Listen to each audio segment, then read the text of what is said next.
So October 3ನೇ ತಾರೀಕು ಬಿಡುಗಡೆ ಆಗ್ತಾ ಇದೆ ಸರ್. ಅಕ್ಟೋಬರ್ 3 ತುಂಬಾ ವಿಶೇಷ. ನವರಾತ್ರಿ ಶುರು ಆಗ್ತಾ ಇದೆ. ನವರಾತ್ರಿ ವೈಭವದ ಜೊತೆ ಭೈರಾದೇವಿ ವೈಭವ ಸ್ಟಾರ್ಟ್ ಆಗ್ತಾ ಇದೆ. ಅದ್ರ ಬಗ್ಗೆ ನೀವೆಷ್ಟು ಕಾತರದಿಂದ ಕಾಯ್ತಾ ಇದ್ದೀರಾ ಸರ್ ಸಿನಿಮಾ ರಿಲೀಸ್ಗೆ?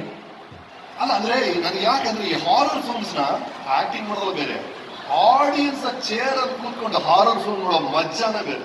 ನಿಮ್ಗೆ ಇಷ್ಟನಾ ಸರ್ ಹಾರರ್ ಫಿಲ್ಮ್ಸ್ ನೋಡೋದು? ಅಲ್ಲ, ಚಿಕ್ಕ ವಯಸ್ಸಲ್ಲಿ ಎಕ್ಸಾಸ್ಟ್ ಅಂತ ಪಿಕ್ಚರ್ ಬಂದ್ಬಿಟ್ಟಿದೆ.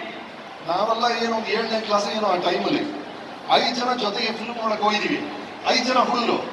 ಅಲ್ಲಿ ಆ ಎಕ್ಸಾಸ್ಟ್ ತಲೆ ಕರ್ರ ತಿರುಗ್ತದೆ. ಅದನ್ನ ನೋಡ್ಬಿಟ್ಟಿದೀವ ನಾವು, ಅಲ್ಲಲ್ಲೇ ಮಜಾ ಮಾಡಾಯ್ತು. ಬರ್ತಾ ಇದೀವಿ ಬಸ್ಸಲ್ಲಿ, ಆ ಗಾಂಧಿ ಬಜಾರ್ ಬಂದು 2 ಹಿಡಿದು ಹೊಟ್ಟೋದ್ರು. ಓಕೆ, ಈಗ 3 ಜನ, ಇನ್ನು ಧೈರ್ಯ ಇದೆ. ನೆಕ್ಸ್ಟ್ 4 ಜನ ಇನ್ನೂ 2 ಹಿಡಿದು ಹೊಟ್ಟೋದ್ರು. ಈಗ ಒಬ್ಬರೇ ಇದೀರಾ. ಅಲ್ಲಿ 5 ಜನ ಜೊತೆ ಫಿಲ್ಮ್ ನೋಡೋದು ಬೇರೆ, ಹಾರರ್ ಫಿಲ್ಮು. ಒಬ್ಬನೇ ಮನೆಗೆ ಬರ್ತಾ ಇದೀನಿ, ಅವಾಗ ಬೆಂಗಳೂರಲ್ಲಿ ಪವರ್ ಕಟ್ ಬೇರೆ, ಪವರ್ ಕಟ್ ಆಗಿದೆ. ಆ ಕೊನೆ ಫಲವನ್ನು ಮನೆಗೆ ನಡ್ಕೊಂಡು ಹೋಗೋ ಅಷ್ಟರಲ್ಲಿ ಪ್ರಾಣ ಹೊಟ್ಟೋಗುತ್ತೆ. That is the beauty of horror film. ಆ ಎಕ್ಸ್ಪೀರಿಯನ್ಸೇ ಬೇರೆ. ನೀವು ರೊಮ್ಯಾನ್ಸ್ ಫಿಲ್ಮ್ಸು, ಆಕ್ಷನ್ ಫಿಲ್ಮು, ಅದರ ಮಜಾ ಬೇರೆ, ಅಲ್ಲಿ ಮರ್ತು ಬಿಡ್ತೀರಾ.